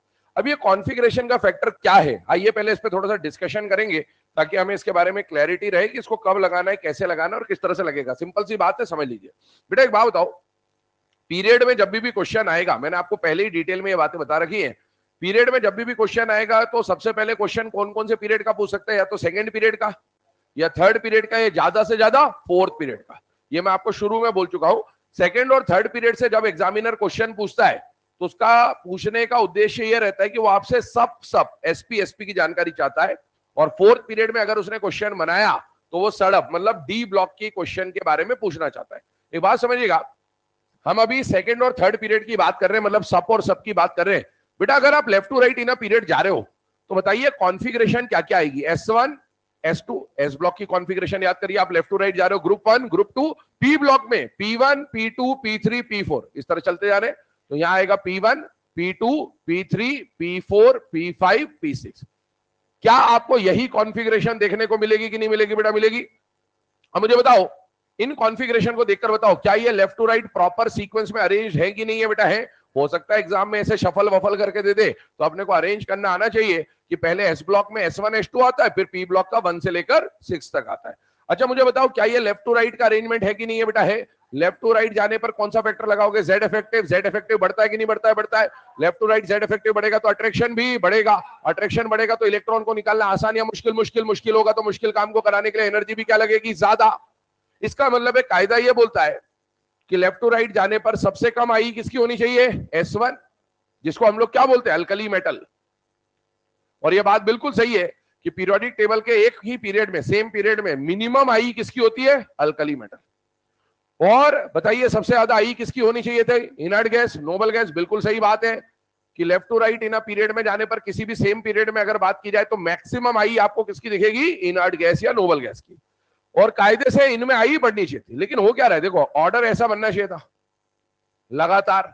ये तो अपनी जगह बिल्कुल परफेक्ट है, ये अपनी जगह बिल्कुल परफेक्ट है, लेकिन मुझे बताओ क्या ये S2 एक स्टेबल फुलफिल्ड कॉन्फ़िगरेशन है कि नहीं है? बेटा है। और स्टेबल के ठीक बाद एक अनस्टेबल कॉन्फ़िगरेशन आ रही। P1 ना तो हाफ फील्ड है ना ही फुल फील्ड है। अभी हाफ फील्ड फुल फील्ड की भी बात करेंगे डिटेल में, लेकिन इतना तो जानकारी होती है। तो अभी देखिए S2 P1, मुझे बताइए एक स्टेबल और उसके ठीक जस्ट बाद एक अनस्टेबल। अच्छा मुझे बताओ इसके अलावा और कहीं स्टेबल दिख रहा है क्या? कहां? अरे ये क्या है? ये भी तो स्टेबल है, हाफ फील्ड स्टेबल। क्या ये स्टेबल है कि नहीं है? और इसके ठीक बाद ये ना तो हाफ फील्ड है ना फुल फील्ड है, ये क्या है? अनस्टेबल। ध्यान रखना, मैं कंपेयर सिर्फ किसको कर रहा हूं? स्टेबल के ठीक बाद वाली। मैं S2 को P2 से कंपेयर नहीं कर रहा हूं। ये भी स्टेबल है, ये भी अनस्टेबल है, लेकिन कंपेयर किसको होगा? ठीक बाद वाली। ये बात हमेशा ध्यान रखना, कंपेयर किससे होगा? ठीक बाद वाली, ठीक है ना? तो ये बात सुने, जब भी एक स्टेबल कॉन्फ़िगरेशन आए और उसके ठीक बाद एक अनस्टेबल है, बेटा इसके मुकाबले इसका जेड इफेक्टिव ज्यादा है, इसके मुकाबले इसका जेड इफेक्टिव ज्यादा है। लेकिन यहां पर जंग चल रही है दो चीजों के बीच में, एक तो जेड इफेक्टिव और एक स्टेबिलिटी। जेड इफेक्टिव तो S2 और P1 में से किसका ज्यादा है? P1 का। लेकिन स्टेबिलिटी S2 और P1 में से किसकी ज्यादा है? S2 की। और जब बिल्कुल पास पास वाले केस की बात होती है तो बेटा यहां से यहां जाने पर जेड इफेक्टिव कितनी बार बढ़ा? एक ही तो बार बढ़ा। तो एक बार बढ़े हुए जेड इफेक्टिव पे हमेशा स्टेबिलिटी डोमिनेट कर जाती है। कौन डोमिनेट कर जाती है? स्टेबिलिटी। और इसीलिए इसीलिए यहां पर ऑर्डर ऐसा ना होके ऐसा हो जाएगा। हम क्या बोलेंगे कि S2 P1 में एक्सचेंज हो जाएगा। क्या बोलेंगे हम लोग? S2 P1 में एक्सचेंज हो जाएगा। एक्सचेंज होने का मतलब जो ऑर्डर होना चाहिए था S2 और P1 का, उस ऑर्डर में S2 इधर चला जाएगा, P1 इधर चला जाएगा। इधर आइए, क्या P3 P4 में भी Z इफेक्टिव यहां से यहां जाने पर एक बार बड़ा होगा कि नहीं बड़ा होगा? बड़ा होगा। और जब Z इफेक्टिव एक बार बड़ा हो और एक स्टेबिलिटी हो, तो ऐसे केस में Z इफेक्टिव और स्टेबिलिटी में से डोमिनेट कौन कर जाएगा? बेटा स्टेबिलिटी। इसका मतलब क्या? P3 और P4 में भी एक्सचेंज मिल जाएगा बेटा। हाँ, और इसीलिए P3 P4 का ऑर्डर आपस में क्या हो जाएगा? चेंज हो जाएगा। अगर आपको कभी एग्जाम में बोला जाए, इधर ध्यान सुनना, कि मान लो एक दिया S1, एक दिया S2, एक दिया P2, एक दिया P3, एक दिया P5, अब बताओ इसका ऑर्डर क्या है? क्या S1 से ज्यादा S2 है कि नहीं है? S2 और P2 में कौन ज्यादा? कौन ज्यादा? ये स्टेबल और ये अनस्टेबल, कौन ज्यादा? P2 ही ज्यादा। क्योंकि ये जो एक्सचेंज होगा ये फिक्स है। S2 का एक्सचेंज सिर्फ और सिर्फ S2 का एक्सचेंज कभी भी P2 से क्यों नहीं होगा? क्योंकि बेटा S2 से P2 जाने पर Z इफेक्टिव दो बार बढ़ गया, और जब Z इफेक्टिव दो बार बढ़ गया ना, फिर स्टेबिलिटी की भी हवा निकल जाएगी। तो स्टेबिलिटी कब डोमिनेट करेगा? जब Z इफेक्टिव केवल एक बार बड़ा होगा, और इसके लिए कॉन्फ़िगरेशन बिल्कुल एडजेसेंट होनी चाहिए। कैसी होनी चाहिए? एडजेसेंट, मतलब एक के बाद। जैसे आगे जब फोर्थ पीरियड की बात करूंगा ना, डी ब्लॉक की, तो ऐसा आएगा D1 D2 D3, ऐसे करते करते D10 पे जाओगे आप, बीचों बीच आएगा D5 और फिर आएगा D6। क्या ये स्टेबल हाफ फील्ड होगा? वैसे तो लेफ्ट टू राइट आई बढ़नी चाहिए, लेकिन जब एक स्टेबल आए और उसके ठीक बाद एक अनस्टेबल आ जाए, तो बताइए आई का ऑर्डर क्या घूमेगा कि नहीं घूमेगा? घूमेगा। तो ये आपको कॉमन बात देखने को मिलेगी कि जब भी एक स्टेबल कॉन्फ़िगरेशन आएगा और उसके ठीक बाद एक अनस्टेबल कॉन्फ़िगरेशन आएगा, बिल्कुल पास वाला होना चाहिए। D5 का चेंज D7 से नहीं होगा। तो जब भी एक स्टेबल और उसके ठीक बाद एक अनस्टेबल आएगी, तो आई का ऑर्डर क्या हो जाएगा? बेटा घूम जाएगा। आइए इसी के ऊपर यहां डिस्कशन करने वाले हम लोग। पहले, क्योंकि यहां पर स्टेबल कॉन्फ़िगरेशन की बात हो रही है, तो पहले तो हमें यह समझना है कि स्टेबल कॉन्फ़िगरेशन होती कौन सी है। तो इतना सभी लोग जानते हैं बेटा कि सबशेल्स जो है वो चार हैं, S P D F। S में कितना डब्बा होता है? एक। पी में कितना डब्बा होता है? तीन। डी में पांच, एफ में सात। जितने डब्बे अगर सब में एक एक एक इलेक्ट्रॉन हो तो हाफ फील्ड, और अगर जितने डब्बे सब फुली ऑक्यूपाइड हो, दो दो दो दो दो पेयर्ड हो, तो उसको क्या बोलेंगे बेटा? Full field. अच्छा मुझे बताइए, S1 P3 D5 F7 क्या ये हाफ फील्ड है या नहीं? ये बेटा है। और S2 P6 D10 F14 क्या ये हाफ फील्ड है या नहीं? बेटा है। ये स्टेबल फुल फील्ड है या नहीं? है। और ये स्टेबल है। और इसी के ठीक बाद अगर कोई अनस्टेबल आता होगा तो ऑर्डर क्या हो जाएगा? घूम जाएगा। एक और बात सुनिएगा, इस पूरे केस में S1 देखने में आपको हाफ फील्ड लगेगा, लेकिन ये हाफ फील्ड होता नहीं है। S1 को कभी भी स्टेबल हाफ फील्ड कॉन्फ़िगरेशन में कंसिडर नहीं किया जाएगा। वेरी इंपॉर्टेंट पॉइंट, ध्यान से सुन लीजिए। S1 दिखे तो देखने में कैसा दिख रहा है? हाफ फील्ड दिख रहा है। बेहरूपिया ये दिखेगा हाफ फील्ड, लेकिन ये हाफ फील्ड है नहीं। क्यों नहीं है ये हाफ फील्ड? आइए उसके ऊपर चर्चा करेंगे, थोड़ी सी ध्यान सुनेगा बेटा। हाफ फील्ड उसे माना जाता है, देखो एस में कितना डब्बा होता है? एक। पी में कितना डब्बा होता है? तीन। डी में कितना डब्बा होता है? पांच। एफ में कितना डब्बा होता है? सात। तो एफ को छोड़ देते हैं, एसपीडी बता देता हूं, कंडीशन समझ में आ जाएगी। ये वन, ये P3, ये D5। अब देखने में तो ऐसा लग रहा है सर ये भी हाफ फील्ड है, वो भी हाफ फील्ड है, वो भी हाफ फील्ड है। बेटा हाफ फील्ड स्टेबल पता है कब माना जाता है? जब जितना भर सकता है उसका आधा तो भरा हो, ये बात तो ठीक है, लेकिन साथ ही साथ एक्सचेंज एनर्जी पॉसिबल हो। क्या पॉसिबल हो? अब ये कौन से खेत की मूली है? एटॉमिक स्ट्रक्चर चैप्टर में लास्ट पेज एनसीईआरटी का जो है, वहां पर एक डायग्राम आपको दे रखा है, उसमें एक्सचेंज के बारे में बोल रखा है। मैं समझा देता हूं, अपने काम की बात अपन समझ लेते हैं। ध्यान सुनो, एक्सचेंज में क्या होता है? ये तीनों एक जैसे हैं। याद करो, इन ऑर्बिटल्स को डीजेनरेट ऑर्बिटल्स बोला जाता है। क्या बोला जाता है? डीजेनरेट। सेम एनर्जी वाले ऑर्बिटल्स को क्या बोलते हैं? डीजेनरेट। और पी के ये तीनों ऑर्बिटल की एनर्जी बराबर, और डी के पांचों ऑर्बिटल की एनर्जी बराबर। बेटा बराबर एनर्जी वाले जो ऑर्बिटल्स होते हैं ना, उनमें आप क्या कर सकते हो कि इस इलेक्ट्रॉन को उठा के इसकी जगह भी रख सकते हो, और इसको इसकी जगह रख सकते हो, और इस इलेक्ट्रॉन को उठा के इसकी जगह भी रख सकते हो, और इस इलेक्ट्रॉन को उठा के इसकी जगह भी रख सकते हो। मतलब तीनों की एनर्जी सेम है, तीनों को आपस में इंटरचेंज कर सकते हो, एक्सचेंज कर सकते हो। इस बात को बोला जाता है कि यहां पर एक्सचेंज पॉसिबल है। हाफ फील्ड स्टेबल कब बोला जाता है? जब आधा भरा तो हो, साथ ही साथ एक्सचेंज भी कर सकते हो। मुझे बताइए, यहां पर ये आधे भरे कि नहीं भरे भरे, और साथ ही साथ इन पांचों की एनर्जी बराबर है। तो इसको मैं इससे भी बदल सकता हूं। खतरनाक बदल गया। इसको मैं इससे भी बदल सकता हूं, इससे भी बदल सकता हूं, इससे भी बदल सकता हूं, इससे भी बदल सकता हूं। ऐसे इसको मैं इससे, इससे और इससे बदल सकता हूं। वैसे ही इसको इससे और इससे बदला जा सकता है, और इसको इससे बदला जा सकता है। क्या यहां पर एक्सचेंज पॉसिबल है या नहीं है? बेटा है। अगर आधा भरा हो और एक्सचेंज पॉसिबल हो तो उसे क्या माना जाएगा? स्टेबल।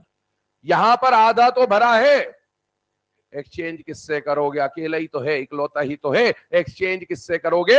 और इसीलिए S1 देखने में तो हाफ फील्ड दिखेगा, लेकिन इसको हाफ फील्ड कंसिडर नहीं किया जाएगा। आगे ध्यान सुन लो, अगर कहीं पर भी आई का क्वेश्चन आया आगे, और आपको एक S1 दिखा और इसके आगे कुछ दिखा, तो आपको ये हाफ फील्ड मानना है, स्टेबल मानना है कि अनस्टेबल मानना है? अनस्टेबल मानना है। और ये कहानी बहुत जगह आपको काम में आने वाली है। काम करें, पहले जो रिप्रेजेंटेशन है फैक्टर नंबर 4 का, इसको लिख लें।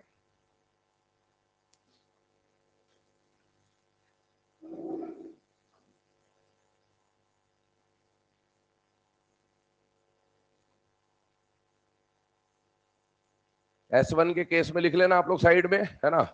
Exchange is not possible, therefore it is not considered as stable configuration.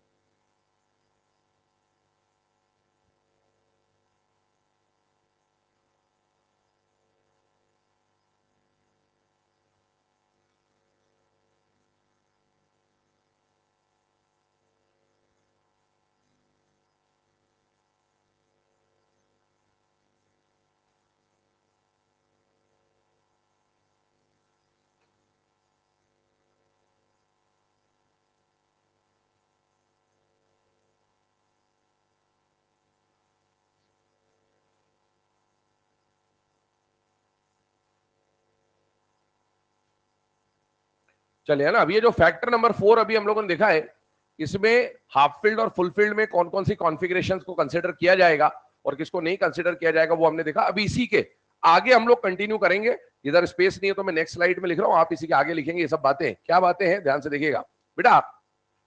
मैंने आपको बोला कि कहां कहां पर, देखो इधर ध्यान से, मैंने आपको एक बात बोली कि यहां पर जब हम कॉन्फ़िगरेशन की बात करेंगे तो S2P1 में एक्सचेंज हो जाएगा और P3 P4 में एक्सचेंज हो जाएगा। मुझे बताइए, क्या ये P3 half field stable configuration है या नहीं बेटा? है। और P4 उसके ठीक बाद आने वाली अनस्टेबल है। तो इस बात को अब हम यहां पर लिख रहे हैं, ठीक है, ध्यान सुनना बेटा। अगर मैं बात करूं ग्रुप नंबर 15 की और अगर मैं बात करूं ग्रुप नंबर 16 की, ध्यान सुनिएगा, ग्रुप नंबर 15 और ग्रुप नंबर 16 की, मुझे बताइए ग्रुप 15 की कॉन्फ़िगरेशन कौन सी होती है बेटा? NP3, पी ब्लॉक का तीसरा ग्रुप है, ग्रुप नंबर 13, 14 और 15।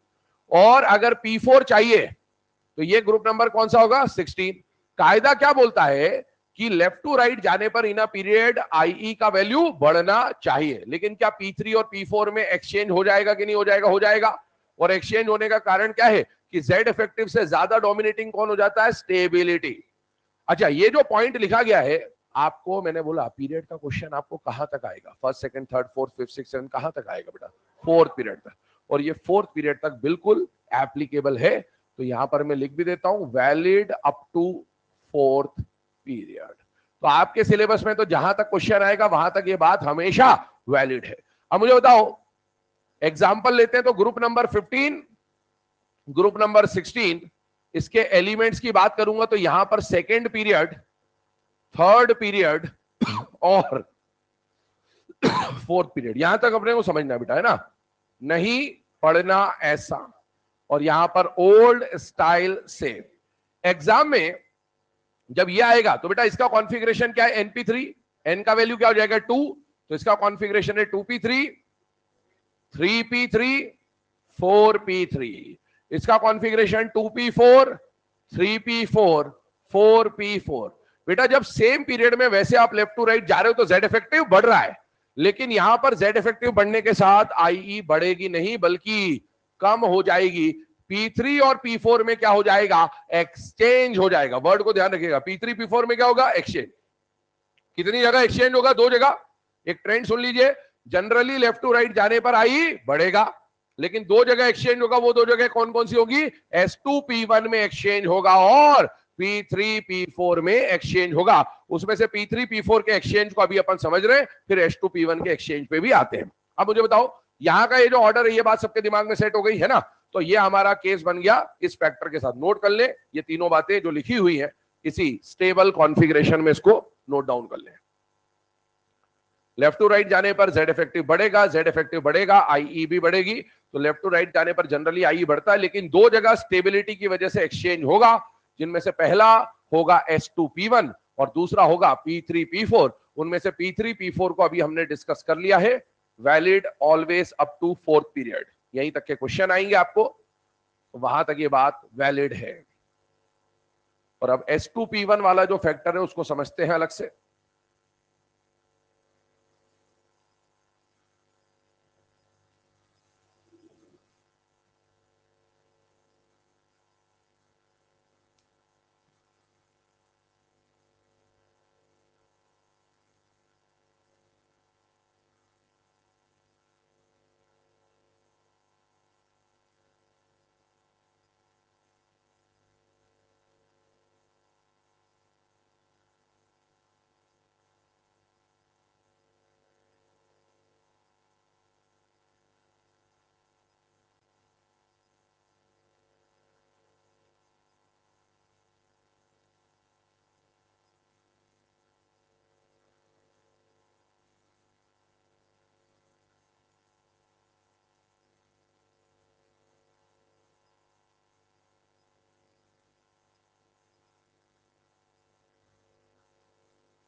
टेस्ट आप लोगों का है ना, तैयारी वैयारी होगी है, जहां तक हो जाएगा अगले टेस्ट में जहां से चालू किया वहां से जहां तक हो जाएगा, सिलेबस यही रहेगा। ठीक है, तुम वो जैसे छोटे 11वीं वाले बच्चे थोड़ी बेटा ये 10 क्वेश्चन कर लेने 12 सब आएगा है ना। अब ऐसा सोचना नहीं है कि क्या आएगा और क्या नहीं आएगा, सब आएगा। पहले दिन से लेकर आखिरी दिन टेस्ट के पहले तक जहां तक पढ़ा दिया जाएगा पूरा सिलेबस रहेगा। अगली बार पूछोगे तो भी यही सिलेबस रहेगा, उसके बाद पूछोगे तो भी यही सिलेबस रहेगा, अगले साल पूछोगे तो भी यही सिलेबस रहेगा। ठीक है, सिलेबस फिक्स है। आइए अब इसमें बात करते हैं। तो ये तो हम लोगों ने देख लिया कि P3 P4 में क्या हो गया बेटा, एक्सचेंज हो गया। P3 P4 के एक्सचेंज के अलावा एक लास्ट फैक्टर और यहां पर हमें पढ़ना होता है, और वो फैक्टर कौन सा आता है, आइए उसके ऊपर डिस्कशन करते हैं। फिफ्थ फैक्टर जो होता है बेटा, दैट इज पेनिट्रेशन पावर। ध्यान सुनिएगा, हालांकि ये जो पेनिट्रेशन पावर वाला जो पॉइंट है इसको भी आप स्टेबिलिटी से समझ सकते हैं, लेकिन बात वही है कि एनसीईआरटी इसको पेनिट्रेशन नाम से समझाता है, और इसलिए हमको यहां पर क्या टॉपिक ध्यान में रखना पड़ेगा, पेनिट्रेशन पावर। ध्यान सुनना, ध्यान समझना बेटा। पेनिट्रेशन पावर की अगर मैं बात करूं तो पहले तो ये है क्या, तो इसको डिफाइन कैसे करते हैं, पेनिट्रेशन पावर को डिफाइन करते हैं as closeness to nucleus. Nucleus के कितने पास में है या न्यूक्लियस से कितने दूर है।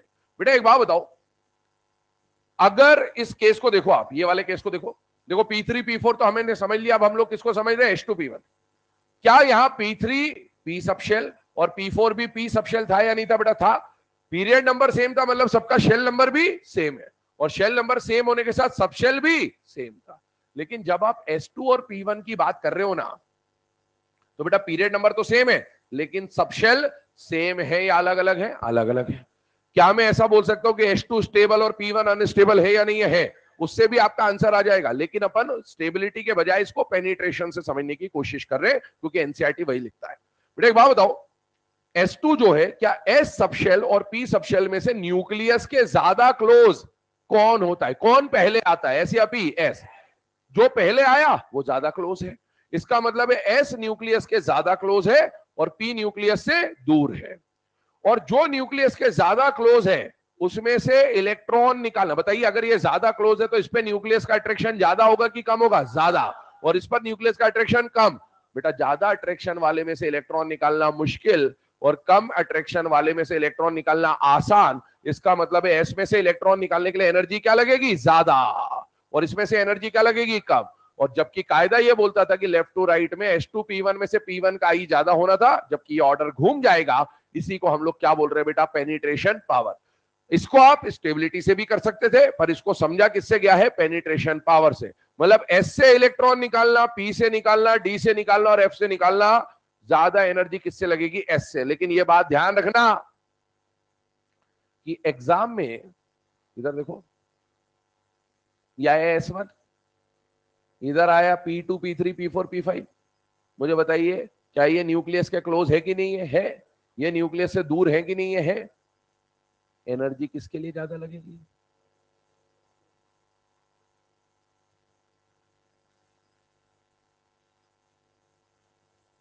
ये जो H2 P1 है या P3 P4 है, ये कब काम करेगा, जब Z इफेक्टिव केवल एक बार बड़ा होगा, एडजेसेंट कॉन्फ़िगरेशन। ठीक, एक के बाद एक आने वाली। मैंने बोला था ना कि P3 स्टेबल है, तो P3 का एक्सचेंज सिर्फ P4 से होगा, P5 से कराओगे तो थोड़ी होगा, क्योंकि यहां से यहां जाने पर तो Z इफेक्टिव कई बार बढ़ चुका है।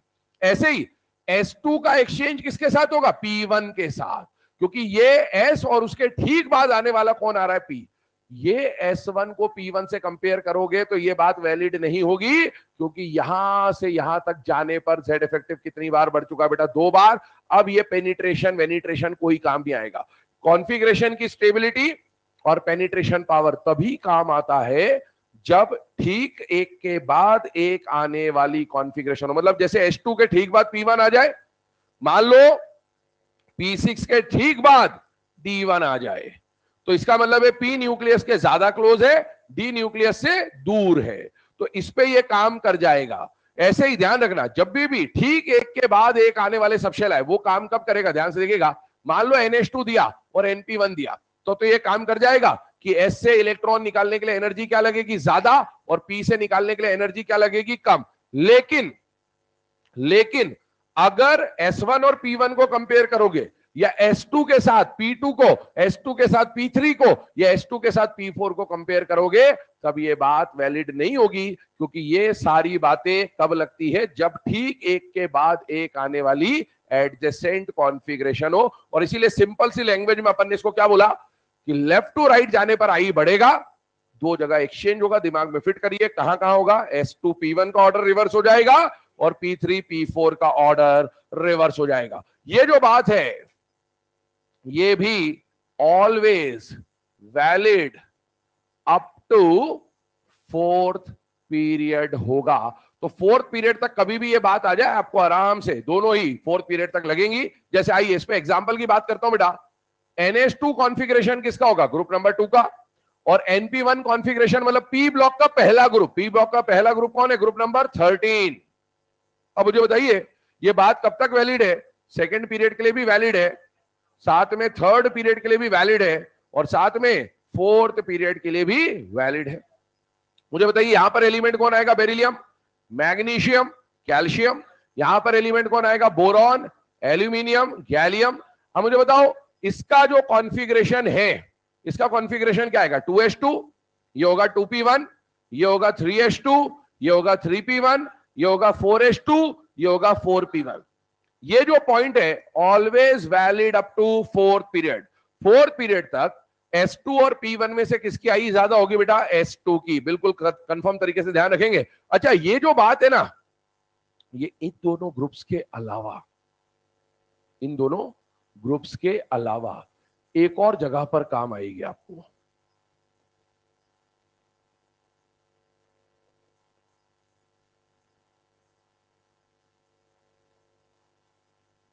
ग्रुप 12 का जो कॉन्फ़िगरेशन होता है वो भी NH2 होता है।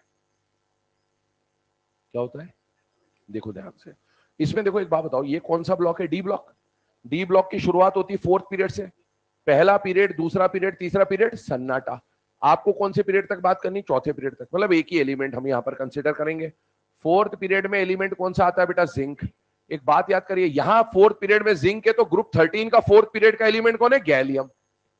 अरे एटॉमिक नंबर 30 और 31। इसका जो कॉन्फ़िगरेशन बनेगा, जिंक का कॉन्फ़िगरेशन बनता है 4s2 3d10। मैंने शेल्स को रीअरेंज कर दिया, रीअरेंज कर दिया। जब आप इलेक्ट्रॉन निकालोगे बेटा, इलेक्ट्रॉन आया लास्ट में डी में, लेकिन निकलेगा हमेशा एस से, जो सबसे बाहर वाला शेल नंबर होगा ना। 3 और 4 में से आउटर मोस्ट शेल कौन सा है, 4 वाला। तो इलेक्ट्रॉन निकलते वक्त कहां से निकल रहा है, यहां से। क्या ये कॉन्फ़िगरेशन S2 कॉन्फ़िगरेशन दिख रही है बेटा, हाँ। आप S2 में से इलेक्ट्रॉन निकालने वाले हो और n का वैल्यू कितना है, 4। क्या ये 4s2 को आप NS2 कह सकते हो बेटा, हाँ ये NS2 है और ये NP1 है बेटा। NH2 और NP1 में से यहां से इलेक्ट्रॉन निकलेगा 4p1 में से। फोर्थ पीरियड तक हमेशा S2 और P1 में से IE किसकी ज्यादा होगी, S2 की। ये बात बिल्कुल कंफर्म रखिएगा। हालांकि इस पे क्वेश्चन पूछे जाने की पॉसिबिलिटी कम होती है, लेकिन फोर्थ पीरियड तक की कहानियां हमको क्लियर होनी चाहिए। फोर्थ पीरियड तक, अब देखो इसको जनरलाइज करते हैं। मुझे बताइएगा लेफ्ट टू राइट जाने पर, चाहे सेकंड पीरियड हो, चाहे थर्ड पीरियड हो, चाहे फोर्थ पीरियड हो, ठीक है।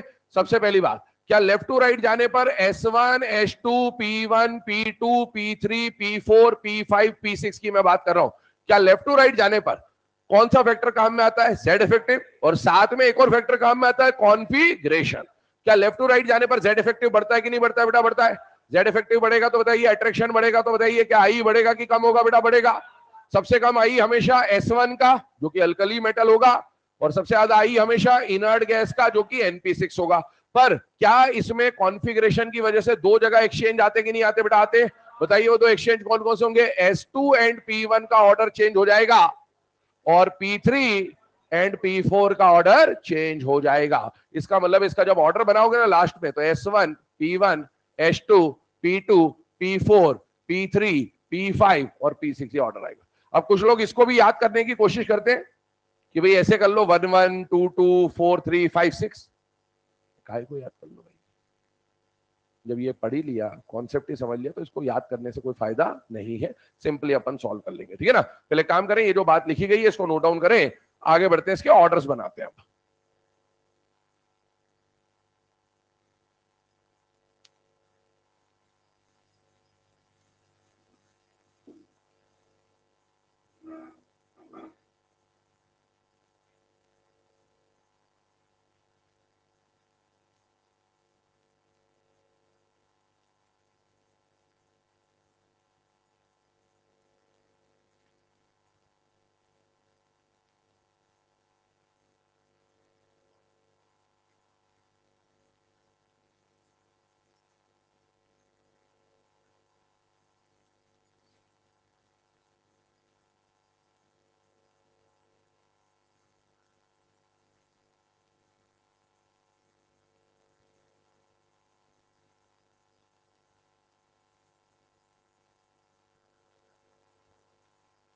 लिखते लिखते दिमाग में कैलकुलेट करते जाएं, लेफ्ट टू राइट जाने पर आई बढ़ेगा, दो जगह एक्सचेंज होगा, कहां कहां एक्सचेंज होगा, S2 P1 P3 P4, valid up to 4th period.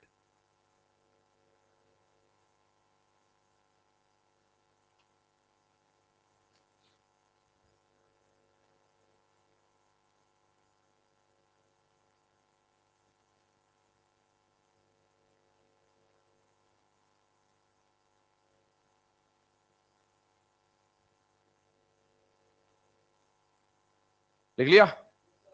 चलिए आगे बढ़ते हैं इसमें। ये जो केस अभी हम लोगों ने देखा, पेनिट्रेशन पावर का मतलब आपको बता दिया क्या हो जाएगा, बड़ा क्लोजनेस टू न्यूक्लियस। SPDF में से S न्यूक्लियस के ज्यादा क्लोज होता है, P थोड़ा दूर होता है, D और दूर होता है, F दूर होता है।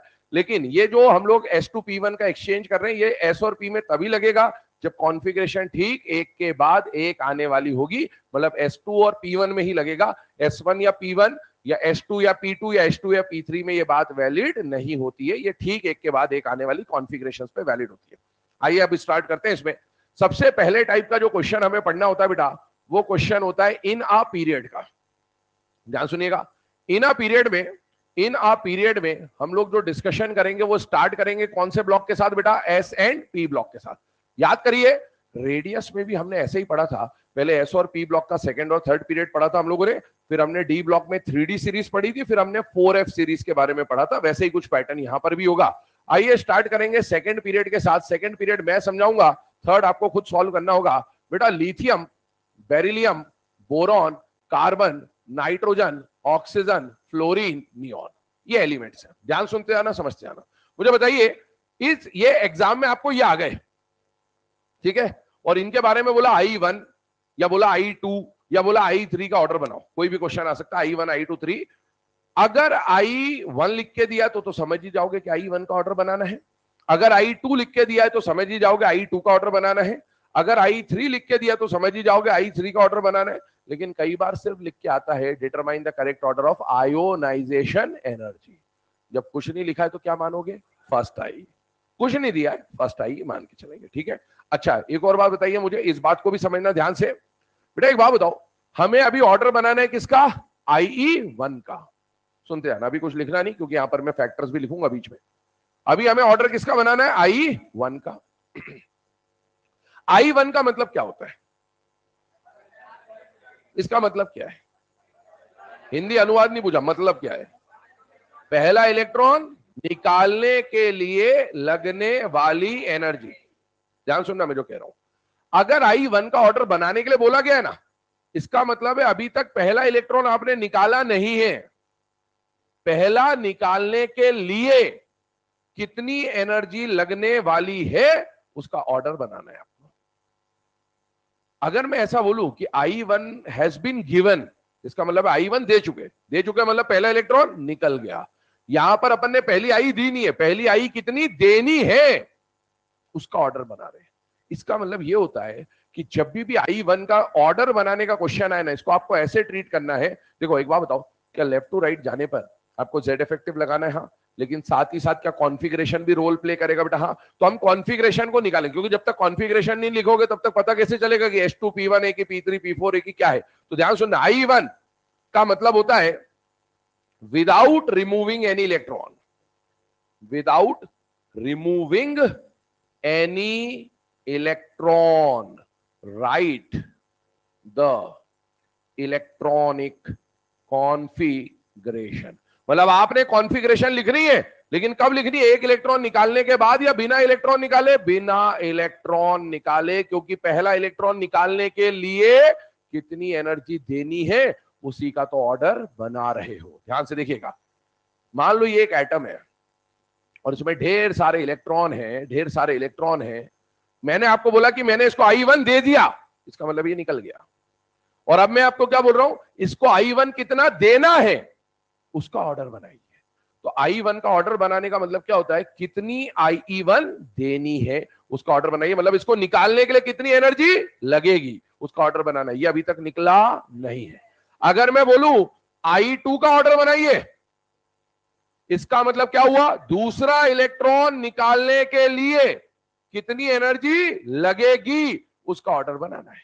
तो दूसरा इलेक्ट्रॉन तो तब निकालोगे, तो इसका मतलब होगा जब कॉन्फ़िगरेशन लिखनी होगी तो 2 इलेक्ट्रॉन निकाल के कॉन्फ़िगरेशन नहीं लिखोगे, remove 1 electron and right electronic configuration. ऐसे ही अगर आपको बोले I3 का ऑर्डर बनाइए, मतलब तीसरा इलेक्ट्रॉन निकालने के लिए कितनी एनर्जी लगने वाली है उसका ऑर्डर निकालिए। तो तीसरा इलेक्ट्रॉन तो तब निकालोगे जब 2 निकल चुके होंगे। तो I2 का मतलब हो जाएगा remove 2 electron and right electronic configuration. इस बात को आप नोट कर लीजिए कहीं पर भी साइड में खोपचे में, क्योंकि ये बात आपको कल काम में आएगी। यहीं से स्टार्ट करेंगे हम लोग, ठीक है ना। इधर देख लो, I1 का मतलब without removing any electron, I2 का मतलब रिमूव 1 इलेक्ट्रॉन, I3 का मतलब remove 2 electron and right the electronic configuration. इस बात को नोट कर ले, यहीं से स्टार्ट करेंगे कल हम लोग। और जरा इनकी कॉन्फ़िगरेशन लिखने की प्रैक्टिस भी कर लीजिएगा, क्योंकि कल आपको कॉन्फ़िगरेशंस लिखनी आनी चाहिए, इसकी और डी ब्लॉक की है ना, ताकि वो काम में भी आएगी, तो यूज करेंगे हम उसको। राधे राधे बेटा।